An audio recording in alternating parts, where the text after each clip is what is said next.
Nabantayan sa Bureau of Internal Revenue kun BIR13 nga adunay pagsaka sa bag-ong mga registrants, ma-online business o ubang negosyo ning panahon sa pandemya. Sa kadaghang mga pangutana, ipihigayon sa BIR ang webinar matag Miyerkules sa hapon aron matubag ang daghang pangutana. Ang report ni Femery Dumabo.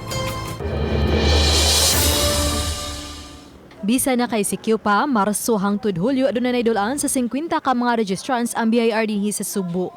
Ug ni nga gusto lang, moabot sa 200 ang bagong mga registrants, mapa-online businessman o uban pang klase sa negosyo. Sa pagka-GCQ na sa Dakbayan sa Subo, nidawat na walk-in clients ang BIR nga buhatan dinhi sa Dakbayan sa Subo. Sa bisan unsang transaksyon, apan higpit ang health protocol nga ilang gipatuman.